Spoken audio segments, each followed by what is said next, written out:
Shalom. Baruch Haba Le Sarid, Koram Lee Anthony. Hello, welcome to Sarid. My name is Anthony. Thank you so much for joining us here for our weekly Torah teaching on the coming of Adonai Yahushua HaMashiach. We are so excited for him. If I could take a minute, I'd like to praise and give all honor and esteem to Yahuwah Elohim, who has given us great wisdom and understanding to share with you concerning this most prophetic time in history. To the Kodashim out there, I trust it all is well with you. Torah Rabbah, thank you so much for your comments and for your support. If you are joining us here for the first time, there are some instructional videos found in the beginning of this edut called the Orientation 1 and Orientation Part 2. They will help you with the binding of your sheaves as we continue to count this week of the Omer. In this section, Moshe begins to sing about a time when the ancient people would face the harsh oppression of a changing world order and what would befall the legacy of them as a people. All that they had accomplished from the time that they left Mitzrayim and the 40 years that they spent establishing the foundational structure of the greatest kingdom ever built on earth, and the masterpiece of spiritual enlightenment that supplied the source of its power. This spiritual power is so great it can only be copied, since there is nothing that can be conceived that even comes close to what Yahuwah Elohim has established and worship that he gave to the ancient people, who are preserved and walk among us to this day.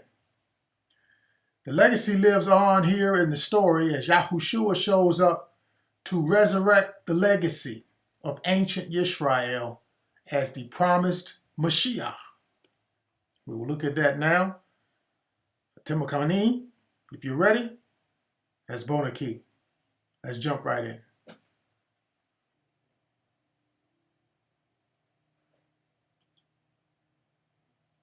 Devarim chapter 28. We'll begin in verse 23. We'll line up with Yochanan chapter 10, verses 22 through 24.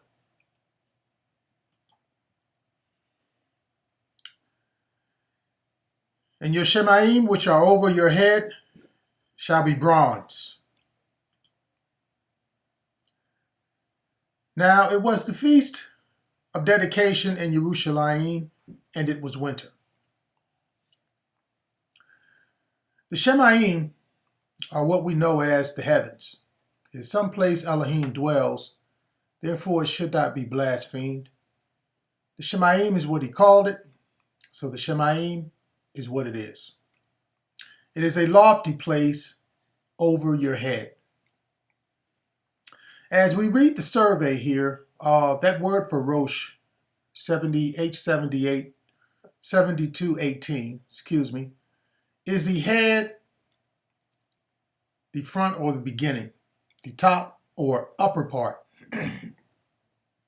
The chief head of the nation, the chief head of the people, or the Kohen, the sum, to add it up.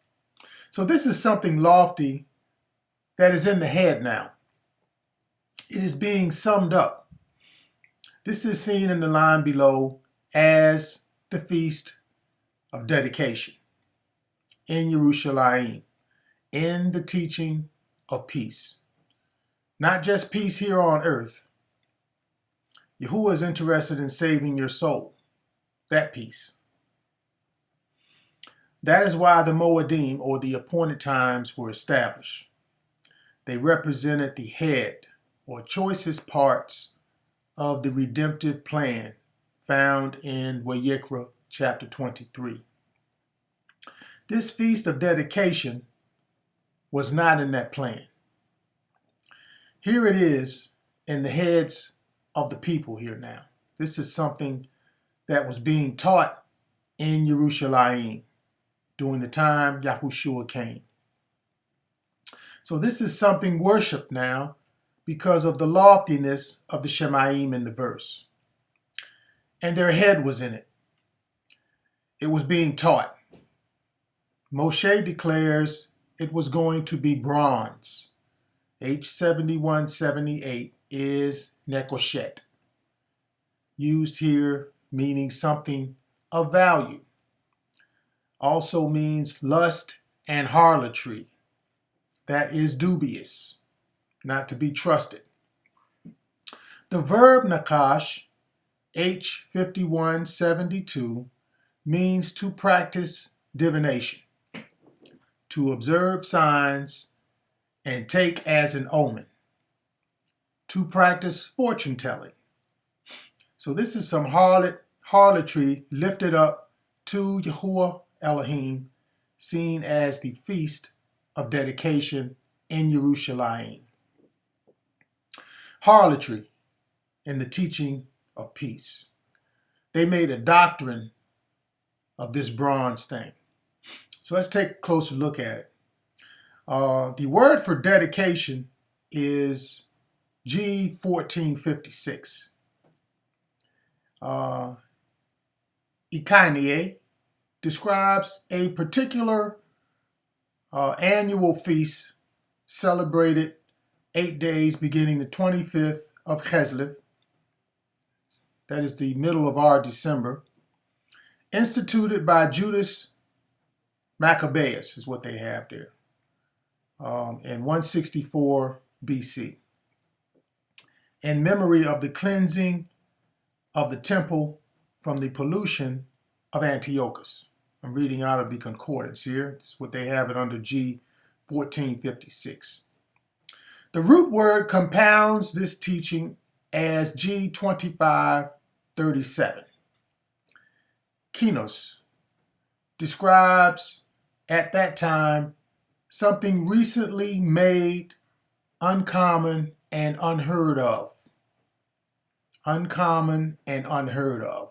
Something of a new kind. This is the verb here. Now we know this is Hanukkah. This is something new. Worship not found in the Torah as something we should be doing. It's not found in the Torah. So let's briefly look at this for those who may not know, because again, the sheep are the ones that know this and know the word. So I have a doctrine here that I'm going to pull up on Hanukkah. Hanukkah is a Jewish festival commemorating the recovery of Jerusalem and subsequent rededication of the Second Temple at the beginning of the Maccabean revolt against the Seleucid Empire. They are the Yawani in the 2nd century BC, the Greeks. According to the Talmud are some religious books that were adopted in Judaism. For when the Greeks entered the sanctuary, they defiled all the oils therein. And when the Hasmonean dynasty prevailed against and defeated them, they made search and found only one cruse of oil, which lay with the seal of the high priest, but which contained sufficient oil for 1 day's lighting only. Yet a miracle was wrought therein. They lit the lamp therewith for 8 days. This is called observing a sign, to take as an omen, in the definition there. And it continues to read, the following year, these days were appointed as a festival with the recital of the Hallel and Thanksgiving. So this is fortune telling. This is what Yahuwah is identifying with nekoshet, the word for bronze. It means to practice divination, to take as an omen, to practice fortune telling, It's what they do at this time. They tell that story. You know, they use the omen of the oil to say what was supposed to last one day lasted 8 days, just because it lay by the seal of their high priest and made days of worship out of it. Fortune telling. Their good fortune as a result of it. They see it as something to worship. The Torah is identifying it as harlotry and not to be trusted as though from Yahuwah. In fact, the word is calling it harlotry. Pretty much those who keep up with it are those who practice Judaism. So if you practice such things, the word is saying not to. Don't do it. These are some different people doing this. Not the true people, as we will see evidence of in the verse. These are the Yawani and Aramaic people that came along before the people known today as Jews showed up. Jews only came along during the time of the Jewish Enlightenment known as Haskalah, and only traced their ancestry back to the 18th century Europe, and then mysteriously can't go any further. They are a seed of metonymy, just something they associate with. Hanukkah is something they picked up from the Greek and Aramaic consortium who started this whole deal. Can't get into it now, but the book of Daniel has much to say about it, including this verse found in Daniel chapter 7, verse 26 that reads, "But the court shall be seated, and they shall take away his dominion to consume and destroy it forever." Jews are just filling in to keep it going until the judgment. Seen as winter here in the verse. Let's look at that word for winter. It's G of 5494. It is Chamoan. It is the winter season.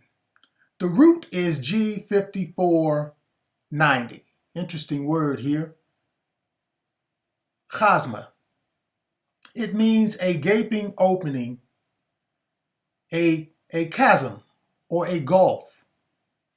It is only used one place, and so it leaves no doubt to what it's referencing to. It's found in Luke chapter 16, verse 26. It's a story about the rich man and the beggar named Al-Azar, or Lazarus, as some know him. The rich man was in a bad place where he wished he had listened to scripture, and it appears he read the scripture all the time. The verse reads, "And he cried out and said to Abraham, 'Have mercy on me, and send Eleazar, that he may dip the tip of his finger in water and cool my tongue, for I am tormented in this flame.' But Abraham told him, 'Remember that in your lifetime you received your good things, and likewise Eleazar evil things, like Lazarus.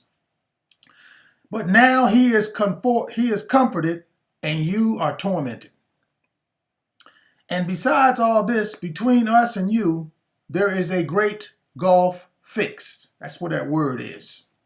"So that those who want to pass from here to you cannot, nor can those from there pass to us." Then he said, "I beg you, therefore, that you would send him to my father's house, for I have 5 brothers, that he may testify to them, lest they also come to this place of judgment." To which Abraham replied, "They have Moshe and the Nebiim, the prophets. Let him hear them." And this is what we are now reading. Moshe, who gave this song in Devarim. This is the song of Moshe. And the Nabi Yochanan, lining up to survey a place of judgment seen in the story as a very real place, a great gulf fixed. The same word is used here as winter. It's a warning against Hanukkah. That's what it is.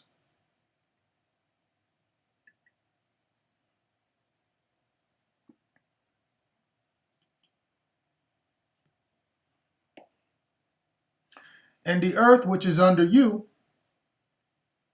shall be iron.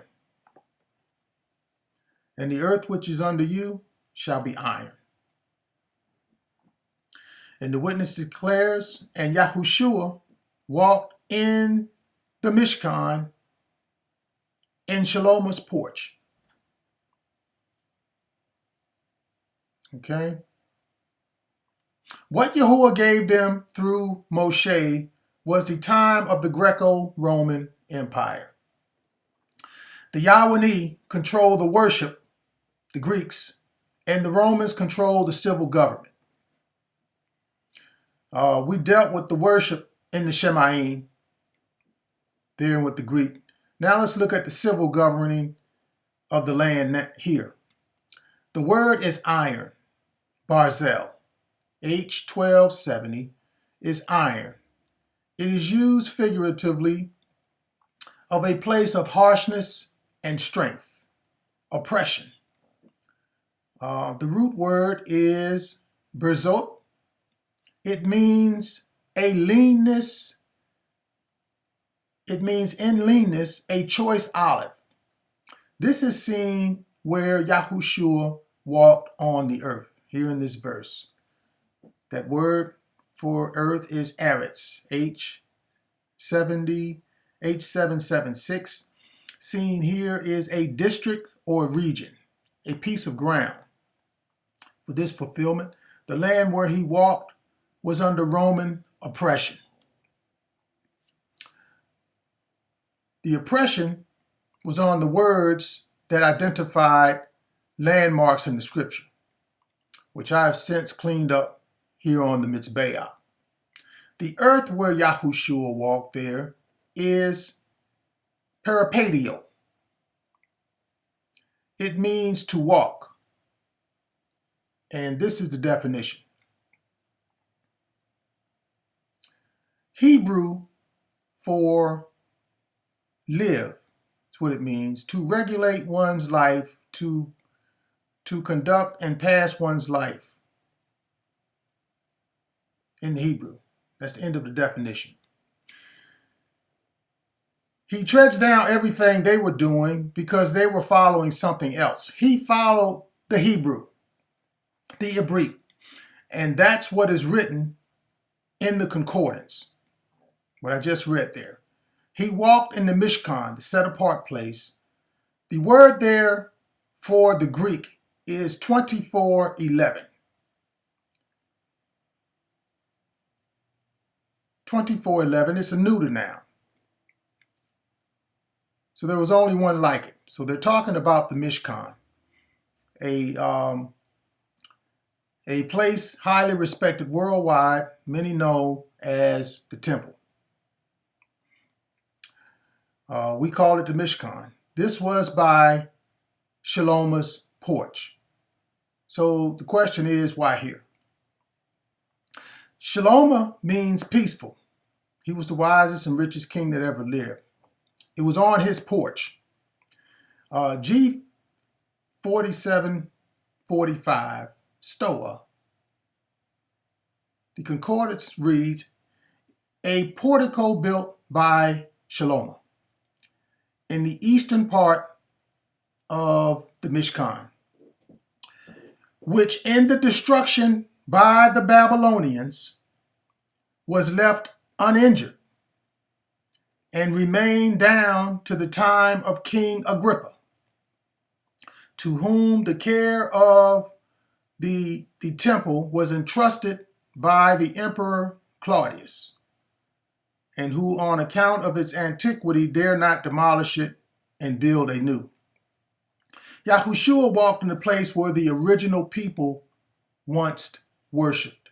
the only place that was untouched by the Babylonians when they tore down the first house. This is the choice olive found in the word for iron, barzel.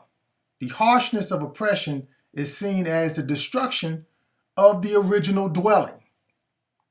The original dwelling place of Yahuwah Elohim for worship.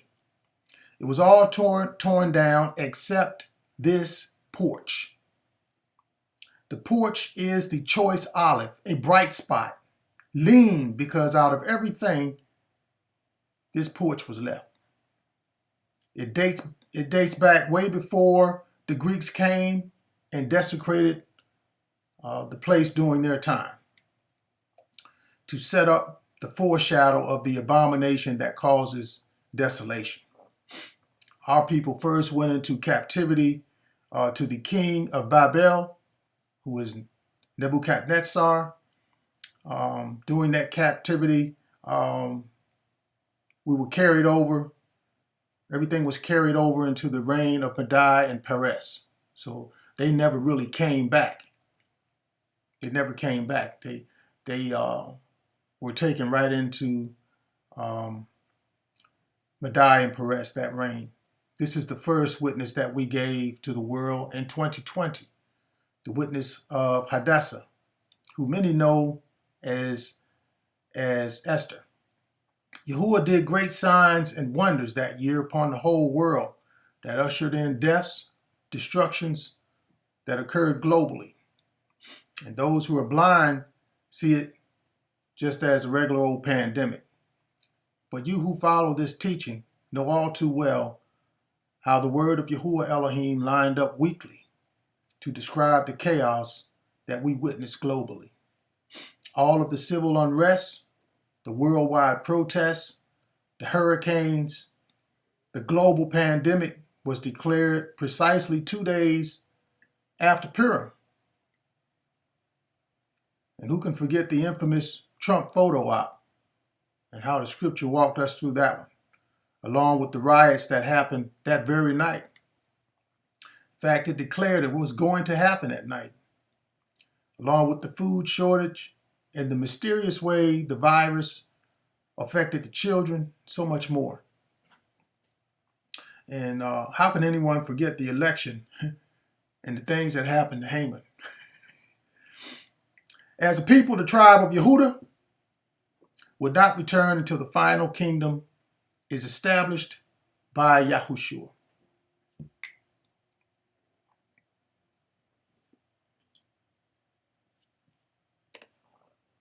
Yahuwah will change the rain of your land to powder and dust. Then the Utah surrounded him and said to him, "How long do you keep us in doubt?"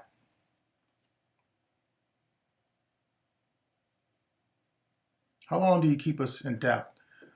Nathan means change.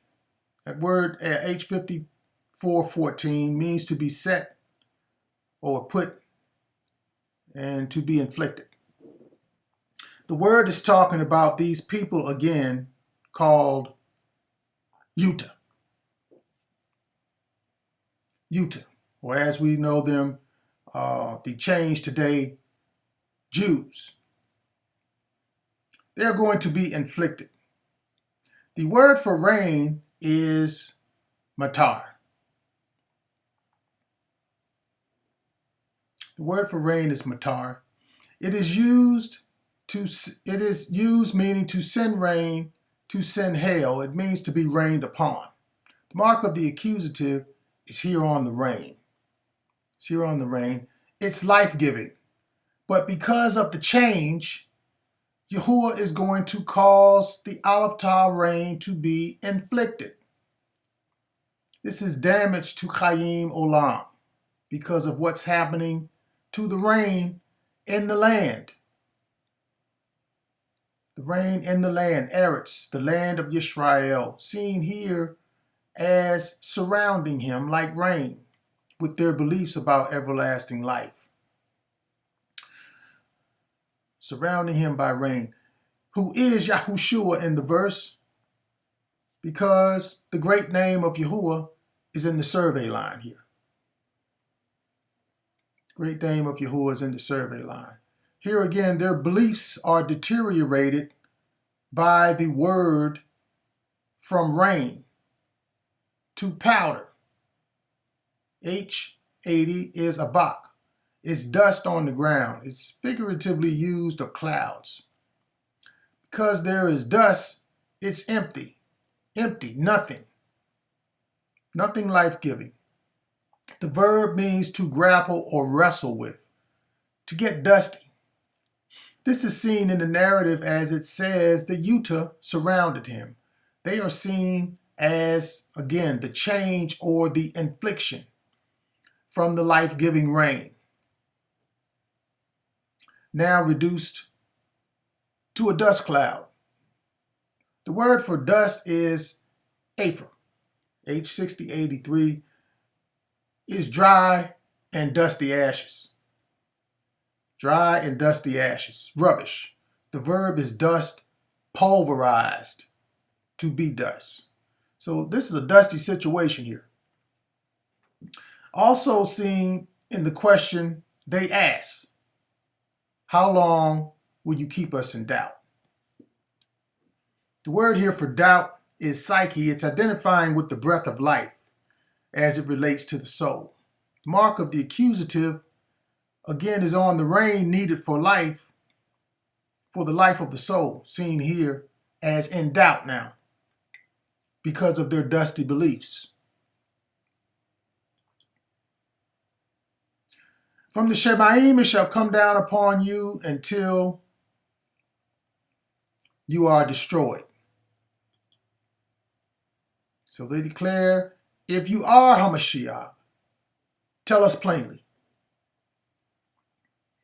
Again, the Shemaim is the visible sky. It's a place where Elohim dwells, and it means to be lofty. Seen as when they ask, if you are Hamashiach, this is something lofty from Elohim, and promised to come by Moshe from among the brethren. It's coming down on you, who is the Utah, from the line above until you are destroyed. Shemad means to annihilate, to be utterly defeated. So these dusty clouds surrounded Yahushua. This is seen when they say, tell us plainly. They are destroyed, not mentioned in the verse. They are destroyed, not mentioned in the verse. Continuation that is seen only as us down. But not only that, they say, tell us, this is utter defeat. This is utter defeat. We give up. We can't figure it out. Just tell us plainly. Par'esia, that word for plainly, means freedom in speaking, unreserved in speech, openly, frankly. It gives an example, without concealment, without ambiguity, and without the use of figures and comparisons, as he has been speaking with them. From the Shemaim it shall come down on you until you are destroyed. They went from Hamashiach, a lofty thing that was obvious through all those signs and wonders that he has done thus far, to now, just tell us plainly. As if the marvelous things he did that no one else has ever done were not enough. They just want to hear him say it now. Destroy all those great, wonderful things. Because after all, we just need to hear you say it. Jews. These are some of the dustiest, mangiest people you ever want to meet. Not all of them, just the ones who do not believe that Yahushua came. If I can sum it up that way. Have to stay within the precept here.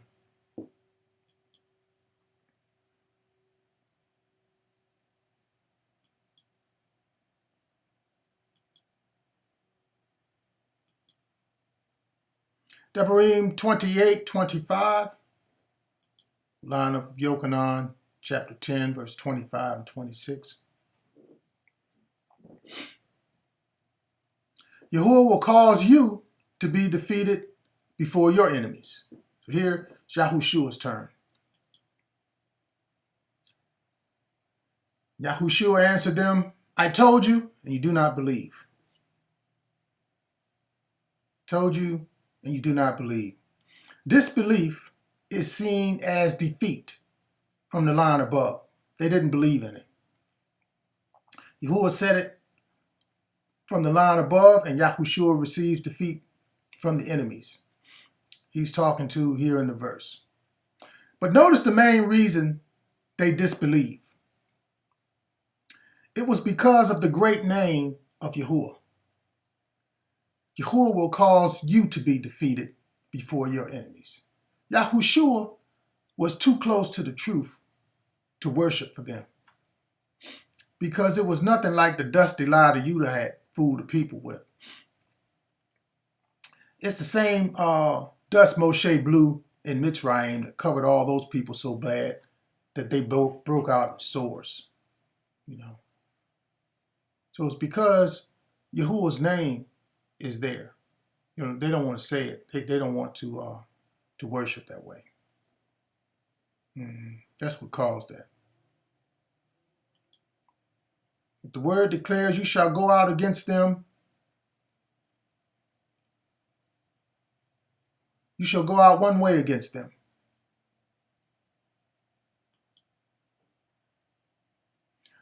The works that I do in Ab's name, the works that I do in my Ab's name. His name is Yahuwah. This verse confirms the last line of survey. It was because of the great name of Yahuwah.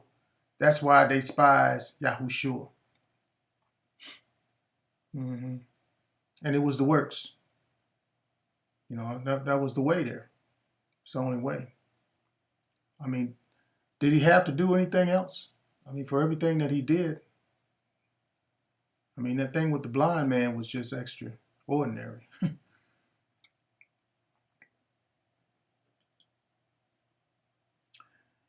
And flee 7 ways before them. They bear witness of me. That word for flee was nous, and it means to escape. This is seen as the main reason behind his authority. It's found in the word for 7, Sheba. Sheba means 7. The verb means to swear by Yahuwah himself. It is the verb that is applied here.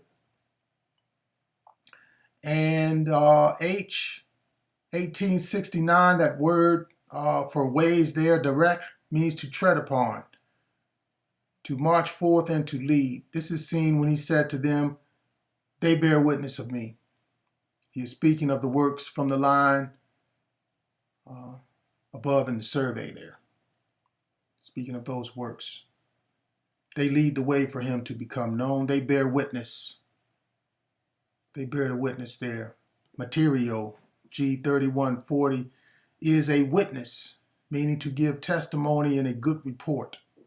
The works were, as I mentioned, extraordinary. The blindness was just one. By this time, he had done so much.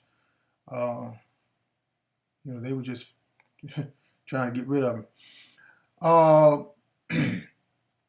The verb means to be a witness in a legal, historical, and ethical sense. Looking at this word for witness here, material. Legally, it was written in the Torah. Historically, it was happening right before them at the time appointed. And ethically, had they only looked up the word, they would see it was done in a morally good and correct manner. Everything lined right up. It brought no harm to anyone. Apparently, they didn't care about the prophecies in Scripture or the good that he did, because they were not true people anyway.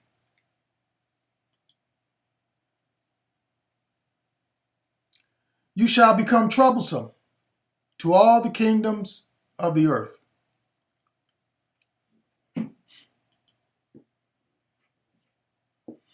But you do not believe because you are not my sheep, as I said to you. That word for troublesome there is Yisra'al. It's H2189.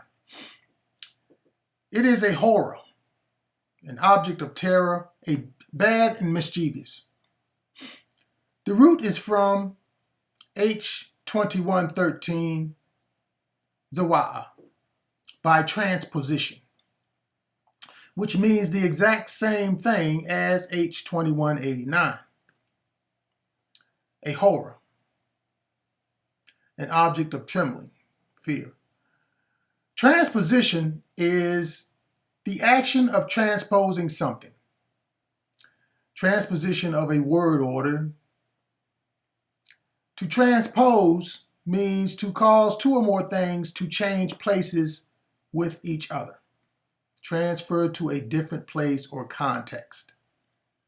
To write or a play or script of music in a different key from the original.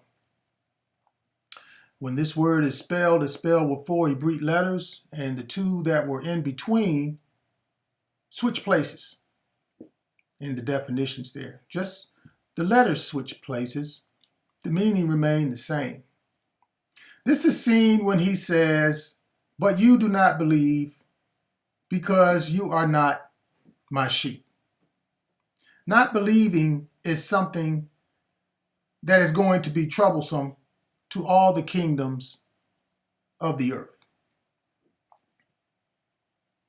And this we know because the words they use and the things they do.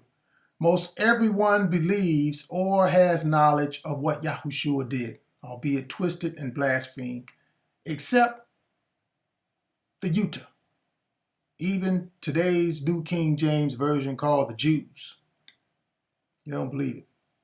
This is troublesome because the greatest works ever done were foretold in the scriptures that they profess to have so much knowledge of.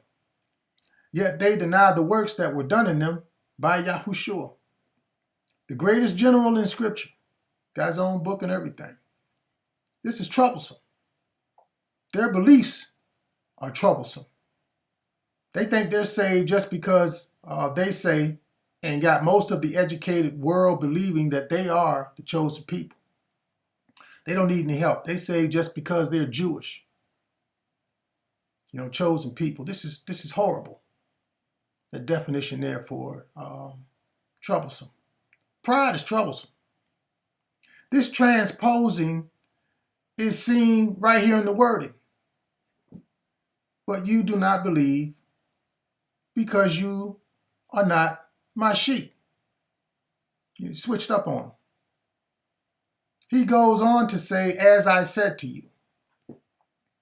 Now here comes some more people with no understanding as well, known as the NU, this footnote. So let's look at this footnote they got. There's the footnote, put it on the screen. It says that they omitted, as I said to you. Now this verse is written in the Textus Receptus. Question is, did he mention it to them? The word as here, as I said to you, as is used in comparisons to refer to the extent or degree of something. And the whole conversation has been in comparisons. So multiple times he compared them as opposed to the sheep.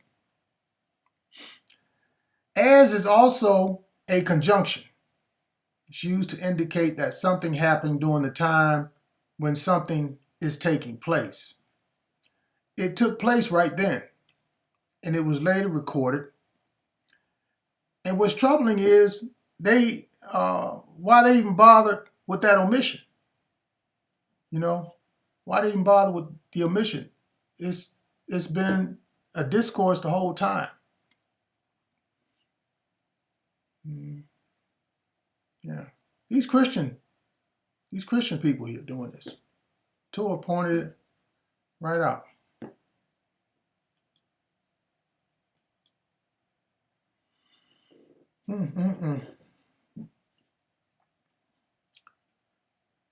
Woo. Devarim chapter 28, verse 26. We'll line up with Yochanan chapter 10, verse 27.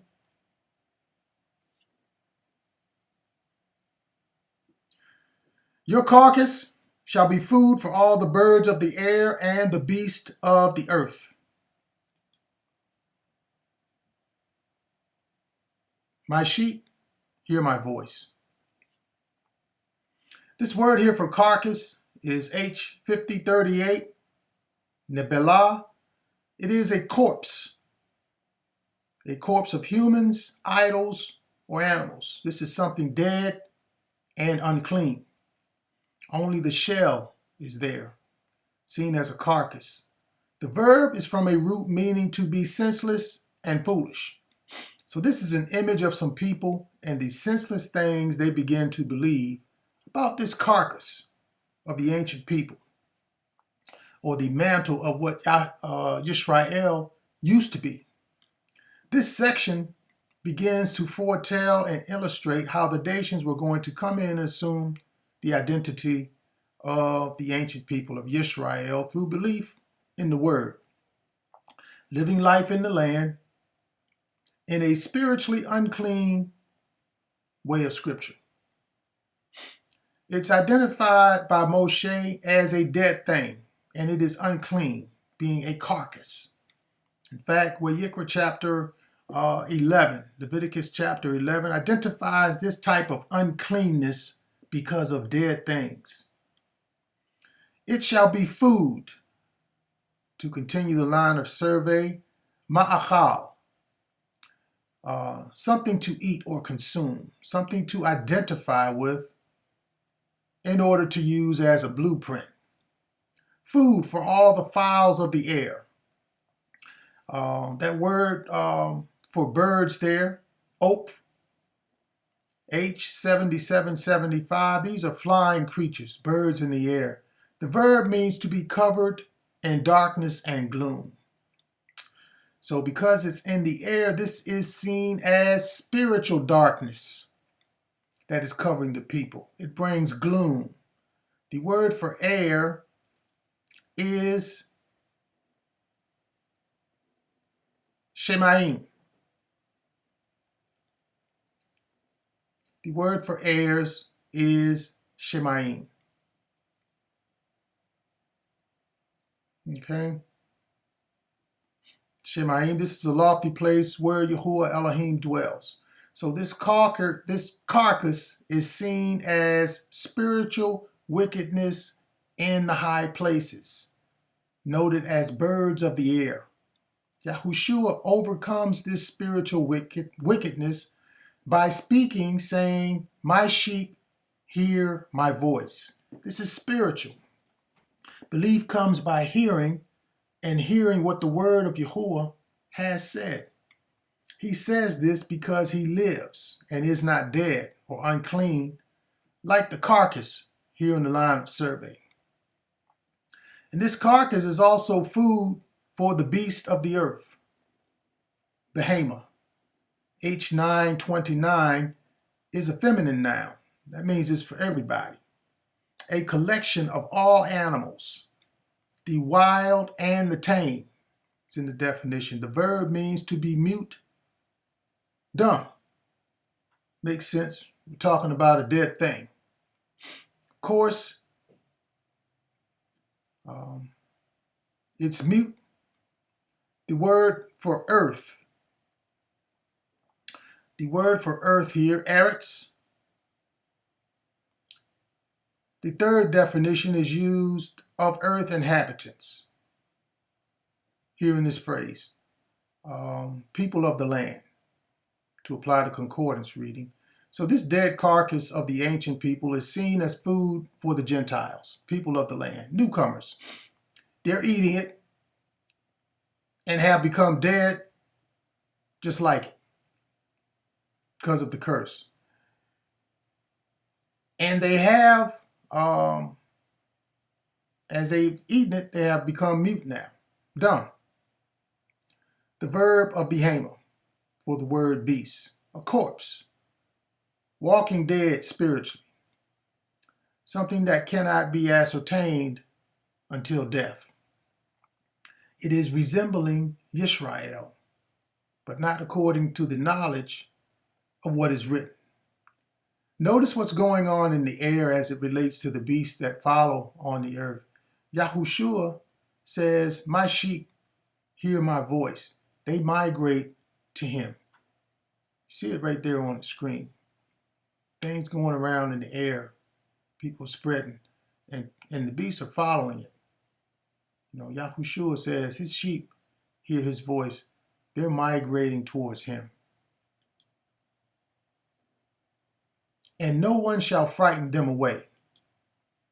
And he declares, I know them, and they follow me. Notice he says, no one shall frighten them away. This is what the carcass of a walking corpse does. It frightens a person. However, not the sheep. They know Yahushua is not dead. He came out of those ancient people, and this is why Yahushua declares, and they follow me. Speaking of the sheep, they know Torah, and they could care less about a Utah, Jew, Zionist, or any other confused spiritual dead carcass. You know, it's crazy. You don't have to be Jewish to follow the Torah. This is dumb. Somebody better wake up those other religions before it's too late. How could all of religion be stupid? Scared to death.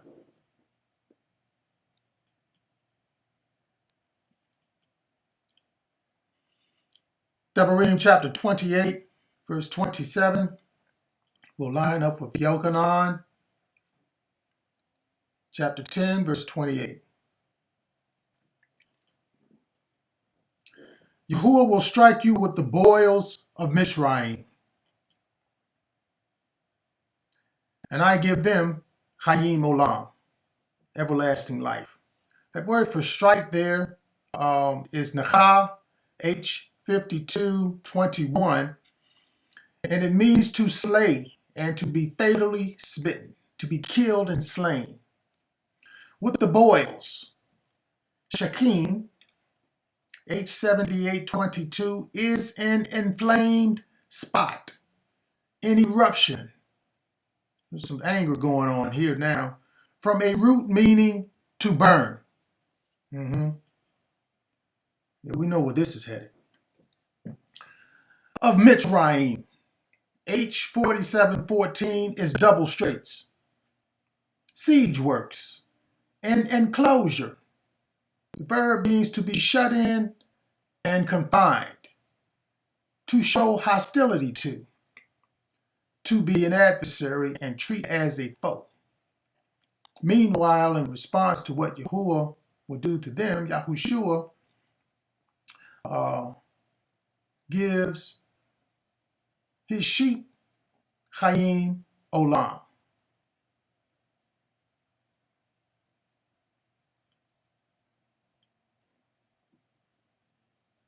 With tumors, with the scab, and with the inch. Tekorim Ophel is the word there for tumors. It's two words, Tekorim Ophel. Tekor, H2914, are hemorrhoids, piles, from an unused root meaning to burn. To burn. Ophel, H6076, is a hemorrhoid stronghold. The verb means to swell up, to be bold, to presume, to be heedless, and show heedlessness. This is pride. It's going to burn. With the scab, garab means to itch. Yikra 22, verse 22 identifies this as something that should not be offered to Yahuwah because of a defect. There is judgment. They're seen in the fire below with the itch. With the itch. H2275 is an eruptive disease from an unused root meaning to scrape. It also means the sun. That's how hot that fire is. Meanwhile, as for the sheep, they shall never perish. They shall never perish. Them, on the other hand, from which you cannot be healed. The word for healed is refa. It is restored national favor. Individual distress and healing in any way. It's not going to happen in that fire.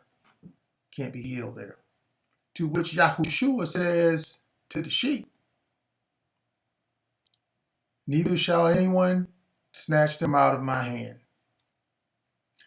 Sounds like all this scraping, swelling up, and eruptive heedlessness and burning itch is setting up a fight as well. They're going to burn in that fire. Yeah, things are heating up now. Yahuwah has turned up the heat of the battle and lit a fire under their butt. Meanwhile, Yahushua is stoking the flames, setting them up for judgment. Here, let's be of one mind in support of Yahushua.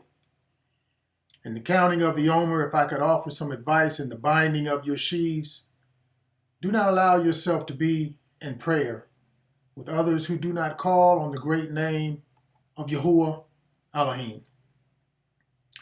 Neither let them pray for you in the name of another out of some good intentions. You don't need that type of prayer. Don't lift up dead things to worship Yahuwah Elohim. And remember, Adonai Yahushua is the same yesterday, today, and forever. Shabbat Shalom. Shahayalak Shabuatov. Have a good week.